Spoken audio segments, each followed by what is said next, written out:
Good afternoon, everyone.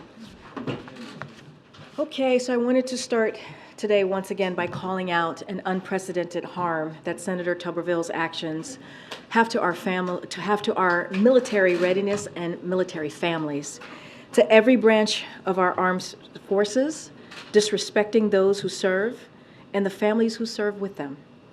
As Secretary Austin just said moments ago, and I quote, "I would imagine our adversaries would look at something like this and be pretty happy that we create this kind of turbulence within our force."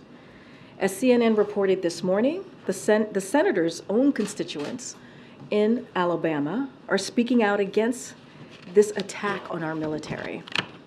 This is what Greg Black said, an Air Force veteran who supported Senator Tuberville in 2020. This is what he had to say, and I quote, "When you start politicizing how to promote, I think we're stepping into the wrong territory," end quote. I'll also quote Gary Counts, another veteran who described himself as a conservative, to CNN. And I quote, "I just don't think that you would hold the national security hostage over an abortion issue." Now, the former commander of Redstone Arsenal in Huntsville, Alabama, retired General Jim Rogers, highlighted that Senator Tuberville is right now depriving that base of a confirmed commanding officer, saying, "I am very concerned our senator is getting led down a path that he does not understand the full impact for the military, and I just recommend that he reconsider that." And the sister of a man currently serving in uniform, who withheld her name out of concern for her brother's career, told CNN, and I quote, "He is very proud of his career in the military, but he was telling me that he's still in limbo. Nobody wants that stress and that pressure of not knowing if you're going, where you're going within the next couple of months." Across the nation, across the political spectrum, Americans are deeply concerned at the damage Senator Tuberville's holds can have on our armed services and our military spouses and the children of service members with this disrespect to our national security and our military. As the president said in Helsinki last week, Republicans in Congress should step up and speak out. As you all know, today the Department of Education is holding a hearing to get public input on the new debt relief that President Biden announced a few weeks ago, right after the SCOTUS decision. As you all know, the hearing is a key step forward in our work to get relief out to as many borrowers as possible, as quickly as possible. The Department of Education also released state-by-state data showcasing who stands to benefit from the over $39 billion in debt relief we announced last week for over 800,000 borrowers. These are borrowers who had been making payments for decades, but were never given the relief they were promised. So that's what we saw with our announcement last week. These borrowers are owed this relief, yet Republican elected officials, including those who had no problem with the government forgiving billions of dollars in business loans, are still objecting to, including their own constituents. A couple of examples here. Representative Lisa McClain of Michigan said, "Come hell or high water, I will fight this." Now, there are more than 26,000 borrowers from Michigan are eligible for this relief. Representative Virginia Fox of North Carolina said, "We're hurting borrowers, but more than 24,000 borrowers from North Carolina stand to benefit from this relief." So congressional Republicans have made it clear they will stop at nothing to block relief for middle-class borrowers, including their own constituents. But President Biden isn't backing down either. No president has fought harder for student debt relief, and guess what? He is not done yet.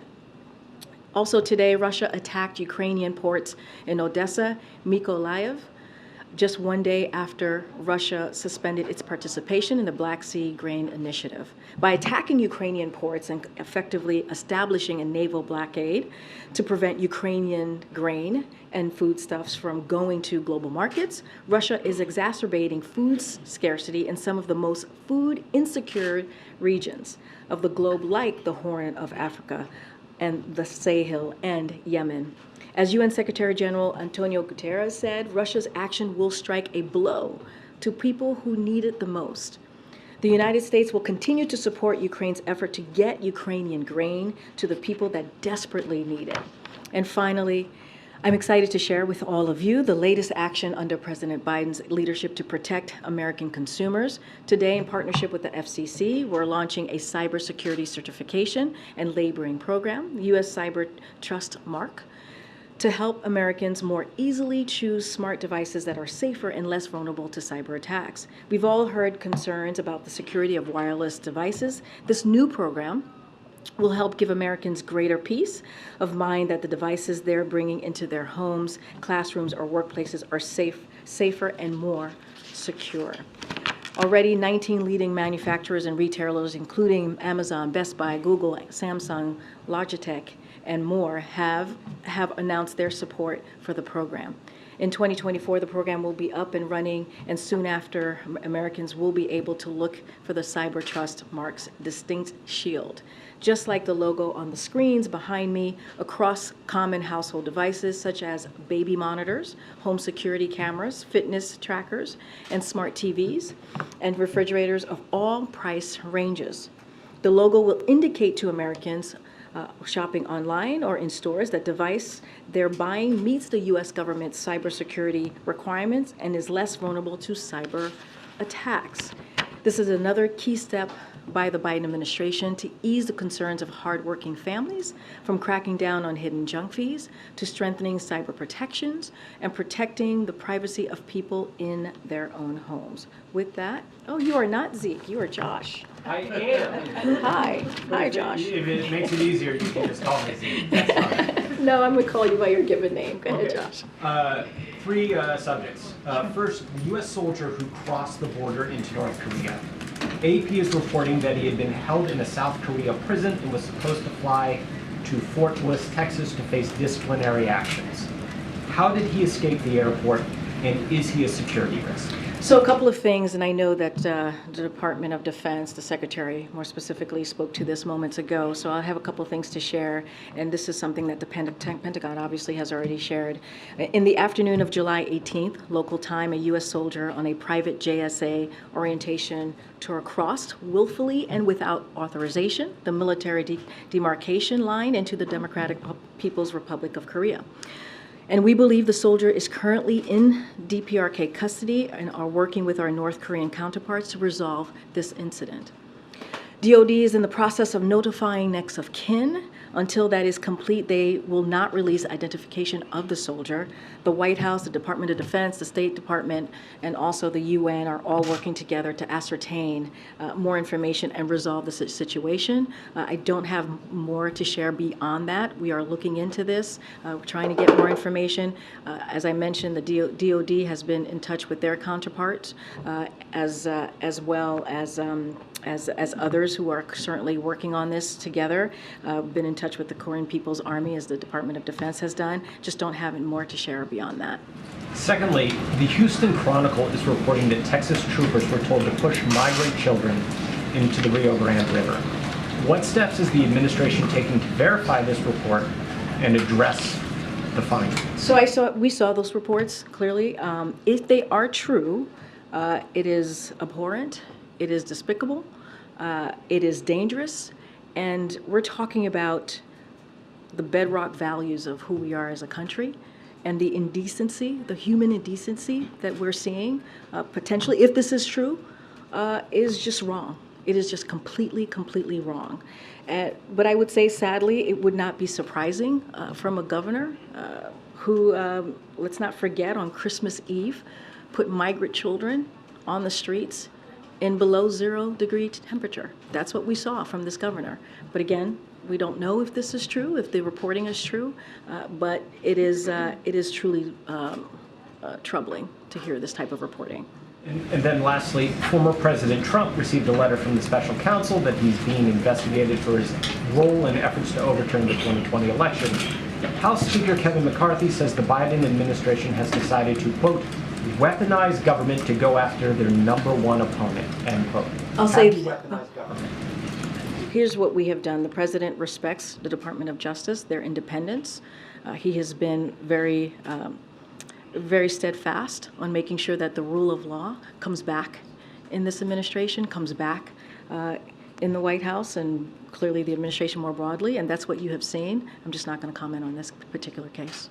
Okay, Mary. On the service member who crossed into North Korea, I know you're still gathering information, this is unfolding, but I guess big picture, what lengths is this administration willing to go to? How much diplomatic capital are you willing to spend to get this service member back, given that he willfully crossed? So look, we're looking into this. We're looking into, clearly there's an investigation in this incident, and this is something that the Secretary said himself, which is our primary concern at this time is ascertaining clearly the well-being of this individual, and so that's going to be certainly our primary focus here.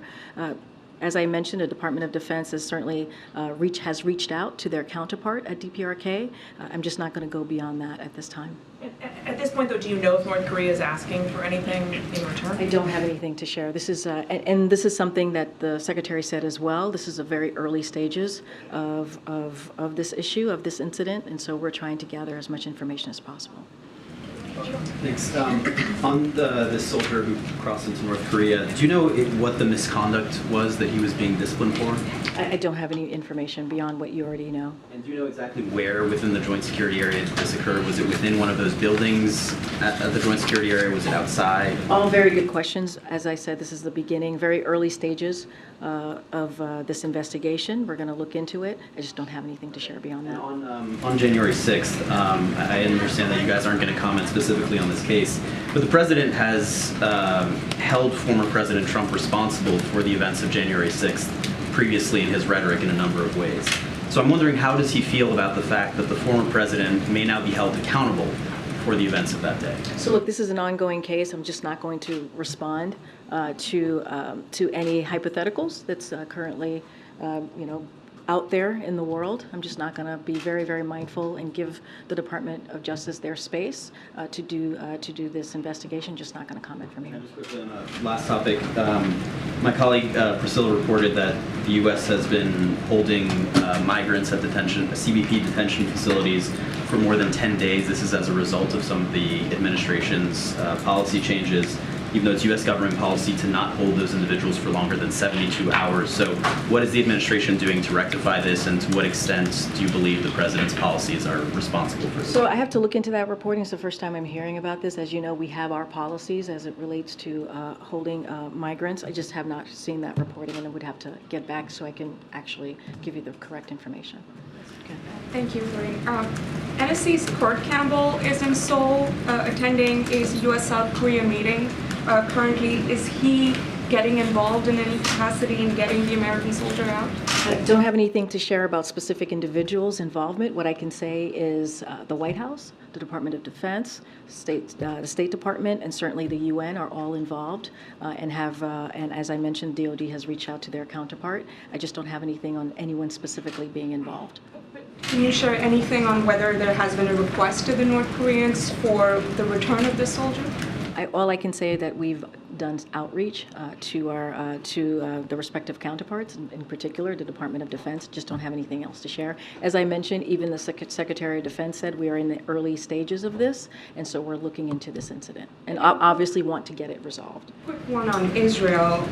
Will President Biden be asking President Herzog to sort of take any kind of message back to Prime Minister Netanyahu about the need for him to back off the Knesset vote, or get back into talks with the opposition to reach a compromise or potentially some kind of consensus on the issue of judicial overhaul? So I think in our readout, that is certainly something that the President spoke to the Prime Minister himself yesterday. So that is a topic. It was mentioned towards the end of the readout, so. But it's in the readout, correct? It's in the readout. Okay. So a couple things I do want to say, and just pretty much reiterating what the President just said moments ago during the pool spray, which is his love for Israel is deep-rooted and long-standing since his early days of government. So that's important. And one of the reasons this conversation is so important is Israel is clearly celebrating their 70th anniversary of Israel's independence, and this was an opportunity to lift up, continue that partnership at a higher level, certainly. And they're going to be talking about the advancing a more integrated, peaceful, and prosperous Middle East, which is something that the president has certainly led on and talked about over the past this past year. And a couple of things: preserving the path of negotiating two-state solution is going to be on the table for discussion. The administration's new plan to counter anti-Semitism, as you all know, this past May, we announced a very comprehensive, once-of-a-kind anti-Semitism plan, which we think is incredibly important at this moment. The importance of upholding democratic principles, including the checks and balances as we talk about judicial reform, and the changes have the broadest possible. If there are changes, that needs to have the broadest possible consensus within our system. So certainly the president's going to talk about how the president of Israel himself has been involved in brokering a compromise as it relates to judicial reform. So those are the conversations that's going to be on the table. But the president has had that conversation directly with the prime minister as recently as yesterday. Can you confirm a venue for the meeting? Israelis are saying it's going to be at the White House with Prime Minister Netanyahu, but the White House hasn't confirmed the venue. What I can say is both the prime minister and the president talked about certainly continuing to be in touch, and so they're both of their sides, right? Both governments are going. The staff on both governments are going to have those conversations. I just don't have anything to preview for you at this time. Why the hesitation in confirming? There's no hesitation. I mean, we have confirmed yesterday that they said that we're going to see each other later this year. We just haven't worked that out, and sometimes this takes a little bit of time on where that's going to be and how that's going to look. Okay, Kelly. It does appear that there's a hesitation to confer a White House meeting on Netanyahu based on just a lack of willingness to be explicit about that. I mean, I would imagine the Prime Minister will also be at the United Nations General Assembly, and that would be another potential venue that would fall into what you were describing yesterday. Is there any reason why the White House wouldn't make it explicit that a White House invitation has been extended? I mean, you just laid out there's potential other opportunities for the two leaders to meet with each other. As I've stated, that the details are going to be worked out by the different teams on what that's going to look like and where that's going to be. But they have committed to meeting and seeing each other in the United States later this year. I just don't have a specific on location. It's going to be worked out, and as soon as we know, we'll certainly share it with all of you. Can you walk us through how the president was notified about the North Korean incident, and if that generated any kind of a separate meeting for him, or was it part of the PDB? Something like this is certainly unusual, so if there's any detail you could give us about how that came about. That's a very good question. I can tell you for sure that clearly the president has been briefed, obviously. This is a type of incident that he would be briefed on, as you all know. I don't have the specifics if it was part of his PDB or a separate briefing, but certainly this is something that the president is watching very closely and will be kept updated. Should we anticipate a call to South Korea or other partners in the region as a result of this? So one thing I can say is that I don't have any calls to read out to anybody that the president's going to be calling specifically in either North Korea or South Korea. I can say that as it relates to our partners, we have been engaging certainly with Sweden and South Korea, but I don't have any calls to lay out specifically for the president. Karine, thank you. On the matter of the U.S. soldier, you said that the U.S. is working to resolve this matter. Can you just clarify what a resolution is? Well, I mean, resolve this incident, resolve this matter to get to the bottom of exactly what happened. There is an investigation that's currently occurring. There has been outreach from the Department of Defense, right, as I mentioned, to their counterparts over at the Korean People's Army. You have the State Department, you have the Department of Defense, you have the UN and the White House all working together to resolve this. Resolving this is basically getting to the bottom of exactly what happened, and that is important for us to know. I just don't have more to share, and once we do, we'll certainly share the information. Bringing him home because Well, we have also said, look, he's an American citizen. That is important to note, right? As we know, as a soldier. We have also said our primary concern at this time is ascertaining his well-being and getting to the bottom of exactly what happened and what occurred.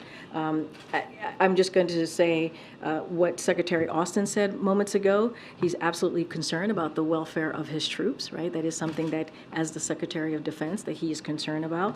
And this will develop in the next several days and hours, and certainly will keep you posted, and that is coming directly from the Secretary of Defense. Are you working under the assumption that this soldier wants to come back to the U.S., or do you know that for certain? I'm not working under any hypotheticals or any assumptions. What we're doing is trying to, there's going to be an investigation into this incident. I certainly don't want to get into hypotheticals, speculations of what occurred or how we ended up here. We just want to make sure that we get to the bottom of this. And then quickly on another topic, we were informed shortly before going into the Oval Office that several members of the Israeli delegation tested positive for COVID. Can you tell us whether President Herzog was tested before his meeting, given the close proximity to President Biden? So as you know, we have testing protocols when anytime somebody meets with the president. So I can tell you that anybody who meets with the president does indeed get tested. I do. We all do. Any specifics, additional questions about what occurred amongst the Israeli delegation, I would certainly refer you to them. Thank you. We're not in danger though, right? Thanks, Karine. Despite the Supreme Court ruling, Alabama state lawmakers proposed a congressional map that would, a secondary map that would have a district that would be 42% black, not quite a majority as the plaintiffs in the case have said. They say this is a violation of the Supreme Court ruling. Does the White House take that position that this proposed map does not fulfill the ruling of the Supreme Court to have that second district majority black? So that is something that I would have to refer you to the Department of Justice. I'm just not going to speak to that from here. I have not seen the secondary map of what it is that is being done in Alabama, but I would refer you to the Department of Justice. And on voting rights, Senator Warnock and Senate Democrats today are reintroducing the Freedom to Vote Act, something that the president has called for Congress to pass repeatedly.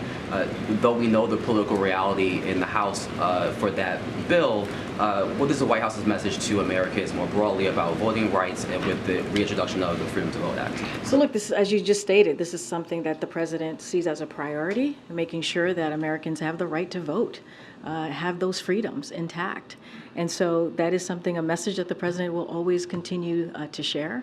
He's going to continue to call on Congress to act. It sounds like they're moving forward in the right direction, and we think that's incredibly important. It is our constitutional right to be able to vote freely, to be able to make sure our voices are heard, but just not going to go beyond that. Go ahead, Jackie. Did the president address at all Congresswoman Jayapal's comments in his meeting with Herzog? Say that one more time. Did the president have to address Congresswoman Jayapal's comment that Israel is a racist state? What do you mean, up? had to address? Did it come up at all in the conversation with President Herzog? I mean, they're currently having a conversation right now in the bilat. To address it, did it come up in his call with Netanyahu yesterday? I mean, the president has been very clear, right? And I kind of stated this at the beginning. The United States and Israel's relationship is a special one. There's a special bond. There's a commitment, and it is a commitment to Israel's right to exist, Israel's security, and its legitimacy. I mean, that's one of the reasons that the president spoke to Prime Minister yesterday and is having this important meeting with the Israeli president. They're going to have a conversation on how we continue to grow that special relationship. As I just laid out, 75 years of Israel's independence is being celebrated this year, and we think it's important to continue that relationship. The reason I ask is because yesterday Kirby had said that you guys were glad that she apologized, but what we didn't hear was any condemnation of her comment from the White House. Does the White House condemn that comment? I mean, look, the apology was the right thing to do, and we've been very clear. When it comes to anti-Semitism, this administration and the entire Biden-Harris administration have been clear that when Israel is singled out because of anti-Jewish hate, that's anti-Semitism, and that is unacceptable. One of the reasons, and I just said this moments ago, back in May, the president put forward a comprehensive plan on how to counter anti-Semitism. It is something that is its first of a kind strategy that we've not seen before, and it is comprehensive and is ambitious. So you already have seen the commitment from this president on how to deal with an issue that we feel is incredibly unacceptable. So we've been clear on our record, and we've been clear on speaking against anti-Semitism throughout this administration when we see it. So the White House does condemn that comment? I mean, I just said, if any time anti-Jewish hatred is said, that is anti-Semitism, and we find it to be unacceptable. But at the same time, we think it's important that the Congresswoman did indeed apologize for her comments, and we're glad to see it. Didn't hear whether it was a yes or a no to that question, but in another vein, there's a vote happening in the House today, a resolution saying that Israel is not a racist state or an apartheid state. Does the White House want to see strong support for that resolution? First of all, we condemn anti-Semitism. Anytime there is any anti-Jewish hate, we condemn it. We've been very clear. That is answering your question. As it relates to anything that's going on the House, I refer you to the House. But again, I cannot be more clearer. You have the president right now meeting with the president of Israel. A very important meeting that they're having. They're doing a bilat right now. And one of the things that the president's going to make very clear is the special bond and our commitment to Israel. And it is unwavering, it is unshakable, and the president finds that relationship again very deep. And it started when he first walked into government. I hear you, and I'm sorry to push on it. We just went back and forth. Democrats don't want to take action against other Democrats when they have to apologize for something like this. There has been criticism. We just said that we're glad that she apologized. Congresswoman Jayapal did indeed apologize. And we have been very clear. Anytime Israel is singled out with anti-Jewish hate, which is indeed anti-Semitism, it is unacceptable. It is unacceptable. You have an administration that has put forth a comprehensive plan to counter anti-Semitism, something that we have not seen in this way from any other administration. That shows the president's commitment to this issue. I'm going to move on. Go ahead, Andrew. Thank you, Karine. Two questions. Is the president satisfied with the pace at which Afghan allies are being processed to enter the U.S.? There are a lot of folks who were left behind, who were in third countries, who served with the U.S. during the years we were there, and they're still waiting. Is he satisfied, and would he push the Senate to include the Afghan Adjustment Act in their version of the NDAA? And then I have a second question. So I think what I can say is our commitment continues to stand, all right, to make sure that we take care of the folks who helped us during the longest war in this country that we have seen, that we have supported. And the work continues. The work is going to continue. Any specifics on data, any specifics on how fast it's moving and where we are currently, I would certainly refer you to the State Department.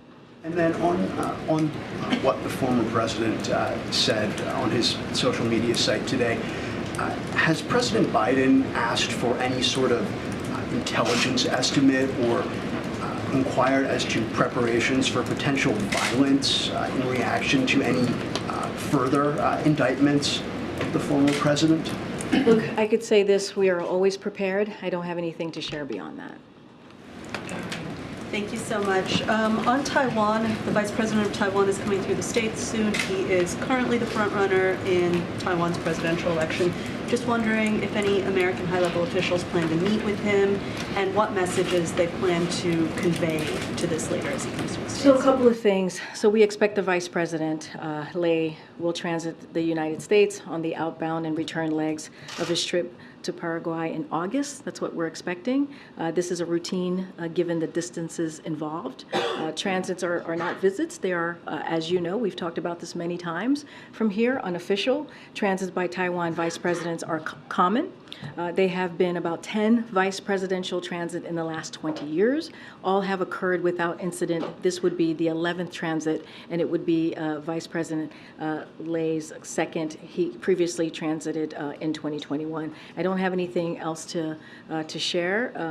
Again, this is consistent and longstanding practices. It is the unofficial nature of our relations with Taiwan and our One China policy, which remains unchanged. Don't have anything else to share. I would refer you certainly to the Taiwanese government on any meetings that they may be having. Just clarifying on the engagement between Washington and North Korea on this soldier. Is this military to military communication between? Yes, Okay. Yes, Department of Defense. Yes.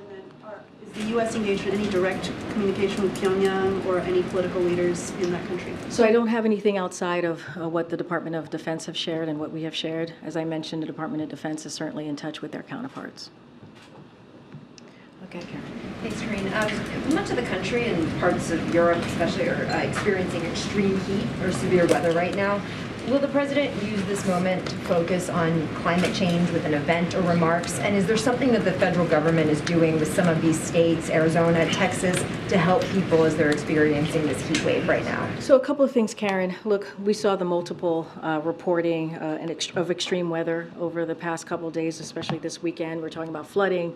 We're talking about wildfire smoke, extreme heat. So we know climate change has an effect. And as you know, this president has done more than any other president to deal with climate change, to deal with the crisis that we're currently seeing. A couple of things that we are doing to help communities deal with these different extremes and extreme weather is FEMA's opening cooling centers.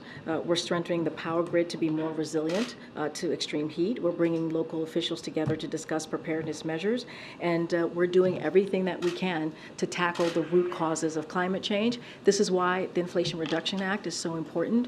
It is a historic legislation that is going to do the most than any other piece of legislation to tackle with this crisis that we're seeing currently.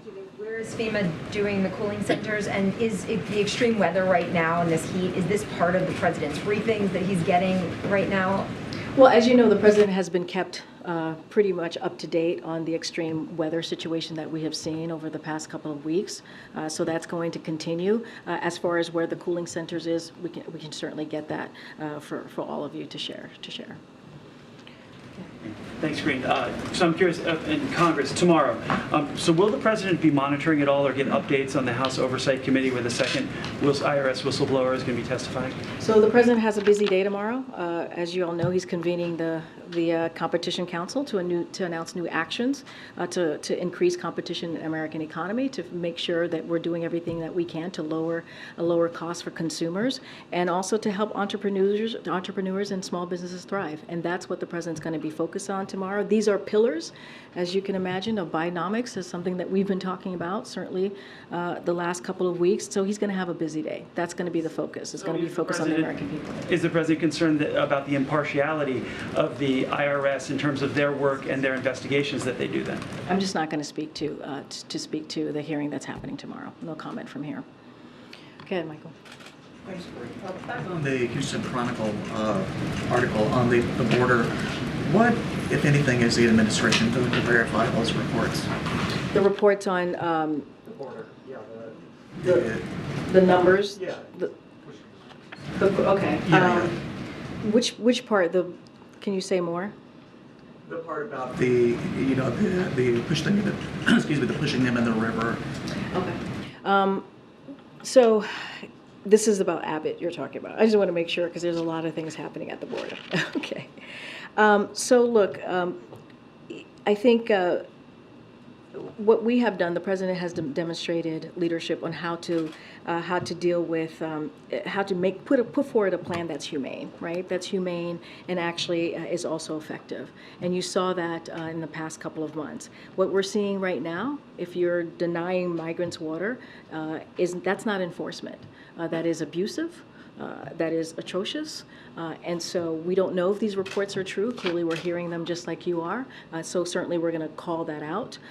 And so we have repeatedly said that we are willing to work with Republicans and Democrats to deal with this issue. The president on his first day said that he would put forth a comprehensive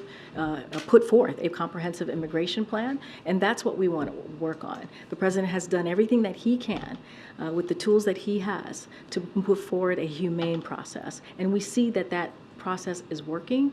But when you do this in an inhumane way, we're gonna call that out, and it is abhorrent if this is indeed true.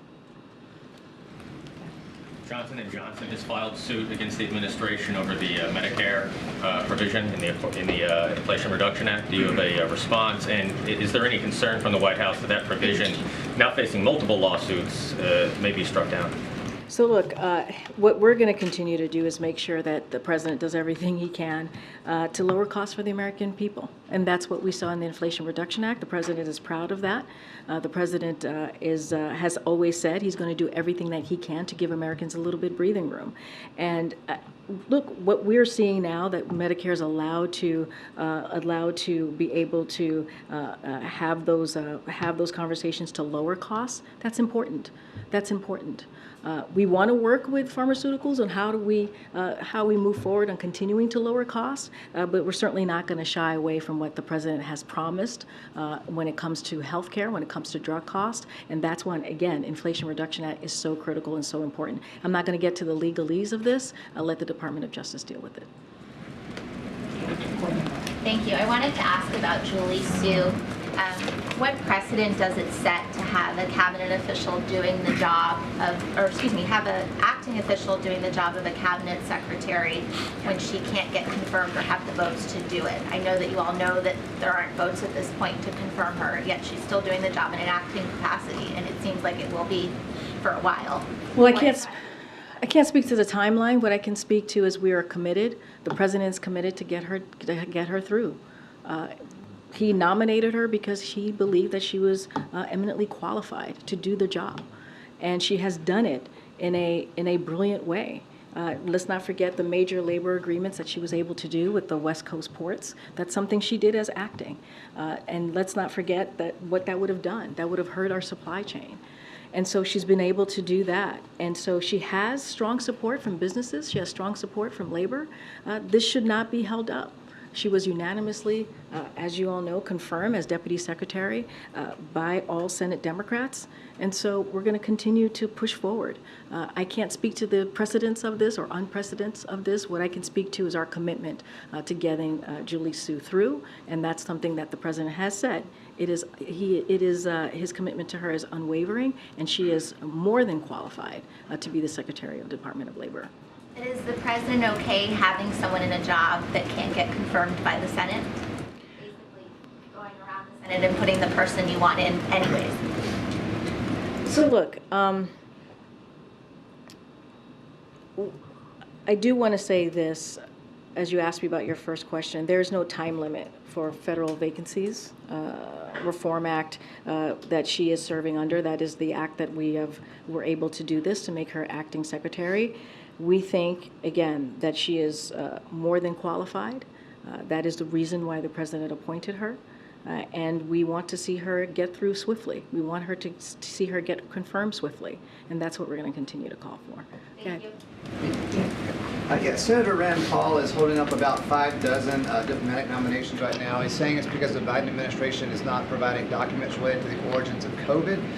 What is your message to Paul, and do you plan to provide those documents? So a couple of things, because there are some stats here that are important as what we're seeing here. The State Department currently has 62 state nominees outstanding with the Senate, including 38 ambassadorial nominees on the Senate floor, awaiting confirmation for posts in Asia, Latin America, Europe, Middle East, Africa, where U.S. leadership is desperately needed. This is what's happening. And of the 38 nominees awaiting a floor vote, all but 3 of the individuals are career foreign service. The nominees are highly qualified. They are foreign service officers who have served under multiple administrations and received bipartisan support. So there's no reason why we should not be moving with them. Holds on State Department nominees are leaving critical posts unfilled. This summer, for the first time ever, you have Egypt, you have Jordan, you have Lebanon. We'll have no confirmed U.S. ambassadors, and we remain without ambassadors in other countries as well, like African Union, UAE, Rwanda, Somalia, and Haiti. So unfortunately, these nominees are under a blanket hold, as you just stated, from Senator Paul. The Department of State has cooperated extensively with the senator. They have provided documents and other information, but he continues to block all state nominees for no reason, because they have worked with the senator, they have provided documents, and he continues to block them. Topic. Congressional Republicans have asked him for more information about why Rob Malley was put on a leave of absence and had his security clearance revoked, I think about a month ago. Do you have any information on that for us? I would refer you to the State Department. They would have more information on that. Go ahead, Alex. There are, I think, 4 members of the House who are going to boycott President Herzog's address tomorrow, and one of them, Representative Cori Bush, said that the Israeli government is enforcing an apartheid state and that it shows no respect for human rights. So by your definition, is what Representative Bush said anti-Semitic? Look, what I can say is that the president has a long-standing relationship with Israel. He is committed to their security, committed to continuing that relationship, hence why he is meeting with the president of Israel. And so that is what's important. I cannot speak to other congressional members in the House. That is for them to speak to why they choose to boycott or to do whatever it is that they're doing today. But what we can speak to is our commitment, our longstanding commitment to Israel, our longstanding support to Israel, and that is something that the president will continue to be committed to. Okay. The congressional picnic is tomorrow, and I'm just wondering, are all members invited, including those that may have some different perspectives from the White House on investigations in particular? So I'm not going to speak to, just be careful here, not speak to investigations. Look, we have consistently invited not just Democrats, but Republicans to the White House. You all know this. You have seen them walking around or them invited to events here. That is not unusual. So that is something that we will continue to do. I just don't have anything else to share beyond that. Go ahead. Thank you, Karine. Media reported today that Turkey and Saudi Arabia are holding secret talks to return Ukrainian children taken by Russia. Are you aware of these talks? All I heard is Turkey and Saudi Arabia okay. are holding secret talks to return Ukrainian children taken by Russia. Are you aware or in contact with these two countries? I don't have anything to share on that particular question. One more question. South Africa asked the International Criminal Court to not arrest President Putin, who is supposed to visit the country next month. What do you make of that? Can you say the beginning of the question? South Africa asked the International Criminal Court not to arrest President Putin, who is visiting the country. Not to arrest him? Yes, okay. Because they are a signatory to the International Criminal Court. What do you make of that? Well, we've all seen with our own eyes in your reporting what Putin has done to Ukraine, the devastation that he has caused. And this is an aggression of his own doing into a country's own freedom and democracy. And what we've seen from the Ukrainian people, and you've heard us speak to this, is how bravely they are fighting for that democracy, for their freedom. And we have seen Putin commit war crimes. We have seen him do that. And that's what he continues to do. And let's be very clear, this war can end at any time. It can end at any time if Mr. Putin decides to. And what we are committed to, what we will say and speak to over and over again, as you heard from the president during his press conference in Helsinki, is our commitment to the Ukrainian people as long as it takes to help them continue to fight bravely for their democracy and for their freedom. And that's our commitment. Thanks, everybody. Thank you. See you tomorrow.